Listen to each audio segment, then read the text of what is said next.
আর নারীরা দেওরের সাথে ঘুরে বেড়ায় আর গান গায়, স্বামী আমার যেমন তেমন দেওরাই আমার মনের মতো। হ্যাঁ, আছে না নাই? স্বামী ওর যেমন তেমন দেওরাই আমার মনের মতন, স্বামীর জন্য সংসার করে না। আমি প্রবাসে থাকতে দেখি একজন প্রবাসীকে তার ভাবি বলতেছে, দেখো তুই করলাম জাহান্নামে যাবে কোন শ্রেণীর ব্যক্তি বেশি আর জান্নাতে যাবে কোন শ্রেণীর ব্যক্তি বেশি। এভাবেও ভালো কাজ করা যায়। ইসলামের বেসিক নলেজ নিয়ে যে প্রশ্নগুলো করি, বললাম জান্নাতে যাবে কোন শ্রেণীর ব্যক্তি বেশি। একজন ভাই যশোরে বাড়ি বলতেছে ধনীরা সবচেয়ে বেশি জান্নাতে যাবে। আমি বললাম কেউ ওখানে যেও কি টাকা পয়সা ঘুষ দিয়ে যাবে নাকি? বলছে হ্যাঁ। সহ্য না করে ফেলে, ওখানে কি টাকা দিয়ে ঘুষ হবে? জান্নাতে বেশি যাবে কারা? কারা?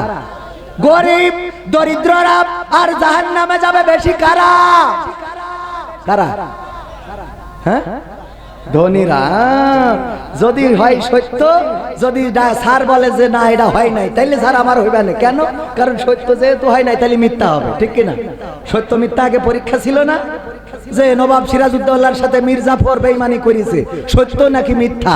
কে একজন বলছে স্যার এটা মিথ্যা, তা বলছে তোর হয়নি ভাই। আরেকজন বলছে স্যার আমার হইবে না, কারণ যেহেতু মিথ্যা হয়নি তাহলে সত্য। তো দরিদ্ররা যদি জান্নাতে বেশি যায় তাহলে জাহান্নামে ধনীরা। একেবারে ডাইরেক্ট বলে দিলাম, আসলে তা না। জাহান্নামে বেশি যাবে নারীরা। কারা? নারীরা বেশি জাহান্নামে যাবে। তার প্রমাণ এখন যদি ঘোরেন বাজারগুলোতে, স্বামীরা মসজিদে চিৎপটাং হয়ে শুয়ে আছে আর নারীরা বাজারে ঘরে রে। ঠিক না বেঠে? নারীরা ছাড়া বাজারে আর নাই। আমার হুজুর, আমার উস্তাদ আব্দুল্লাহ সিদ্দিকী ভাই আসার পথে গাড়িতে বসে বলছে, একজন এসলো আমার পরিচিত, সালাম দিয়ে বলছে হুজুর আমার ভাবি ভাই বিদেশে থাকে, তাই ভাই ভাবি একটু দায়িত্ব পড়েছে, ভাবি নিয়ে একটু ঘুরাই নিয়ে আসো। তাই এখানে আইসি। ওখানে কি যেন না, সিটি প্লাজা নাকি বিকে সিটি রাজারহাট, এই জায়গায় একটু ভাবি নিয়ে রে। বুঝা গেছে? ভাই বিদেশে থাকে তাই দায়িত্ব পালন করছে। ভাই তুই দিনই দায়িত্ব পালন করিস, কর। রাত্রি যদি করিস তাহলে তো দেশ মারা সারা। কথা কয় না? আর মা বোনেরাও, এদেরও লজ্জা শরম নেই। আমরা শালির সামনে যাতে আমাদের বড্ড লজ্জা করে যে শালি না জানি পকেটে হাত দিয়ে বসে, ঠিক না? আর নারীরা দেওরের সাথে ঘুরে বেড়ায় আর গান গায়, স্বামী আমার যেমন তেমন দেওরাই আমার মনের মতো। হ্যাঁ, আছে না নাই? স্বামী ওর যেমন তেমন দেওরাই ওর মনের মতন, স্বামীর জন্য সংসার করে না। আমি প্রবাসে থাকতে দেখি একজন প্রবাসীকে তার ভাবি বলতেছে, দেখো তুমি আশা ভরসা দিয়ে রেখেছো বলে আমি এখনো তোমার ভাইয়ের ঘর করতেছি। সহ্য না করে পারা যায়? আছে না নাই? নারীরা আগে বলতাম এক জায়গায় ভাত আর মুড়ি রয়েছে, কিন্তু ভাতও অল্প মুড়ি অল্প, লোকজন বেশি। বলছে কে মুড়ি খাবার কে ভাত খাবা? বলো যে মুড়ি খাবা সে ভাত খাতে পারবা না। মানে ওর ধারণা হইলো যে মুড়ি খাবে সে ভাত খাতে পারবে না। জিজ্ঞেস করছে ভাত খাবা কিরা মুড়ি খাবা কিরা? একজন হাত তুলি বলছে আমি মুড়ি খেয়ে তারপর ভাত খাবো। মুড়ি খেয়ে ভাত খাবো, তো ভাত বাঁচানোর জন্য এই কথাটা বলছিল। আল্লাহ বললেন ওয়া করনা ফি বুয়ুতিকুন্না ওয়ালা তাবাররাজনা ওয়ালা তাবাররাজনা তাবাররুজাল জাহিলিয়াতিল উলা। ওগো নারীরা তোমরা পর্দার মধ্যে থাকো, জাহিলি যুগের মেয়েদের মতো সেজে গুজে নিজেদেরকে প্রদর্শন করে বেড়ায়ও না। কথা টাকার। এইবার উরা বলল আল্লাহ আমরা পর্দাও করব আর সেজে গুজে অশ্লীলতাও করব। ঠিক না বে ঠিক? এখন টিকটক করে, বোরকা পরে না বোরকা ছাড়া, বোরকা পরে মাথার মধ্যে ফুল দিয়ে, ওরে বাবা বোরকা ড্যান্স। আজ আবার দেখলাম এক স্কুলের মাস্টার বাসের মধ্যে ড্যান্স আসছে, লুঙ্গি ড্যান্স। ছাত্রীদের সাথে ছাত্রীরাও নাচে, স্যারও নাচে।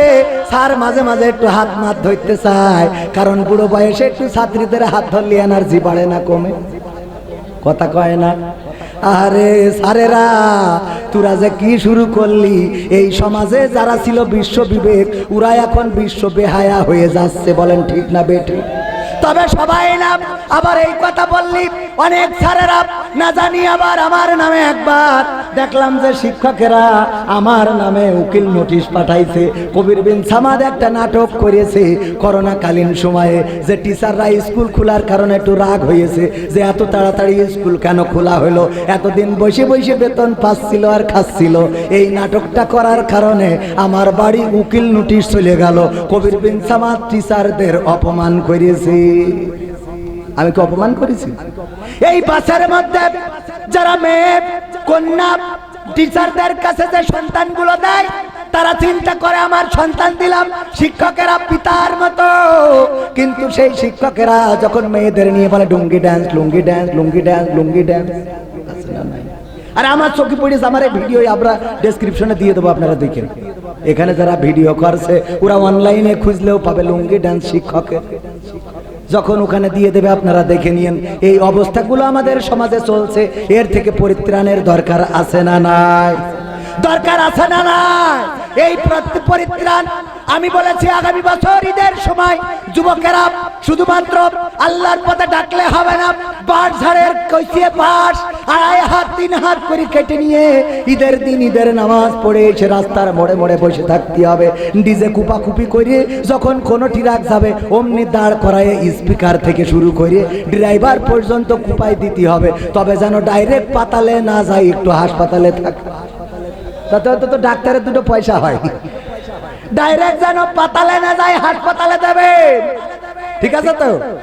ওগো আমার ভাইয়েরা, ওই চাইনিজের কথা বলছিলাম, উনি বললেন আমার টাকা কোনো কাজে লাগবে না, এটা দেখিয়ে দিবা। আর 3 নম্বর ওসিয়ত, ডাক্তারেরা আমার কফিনটা বহন করবে, এই জন্য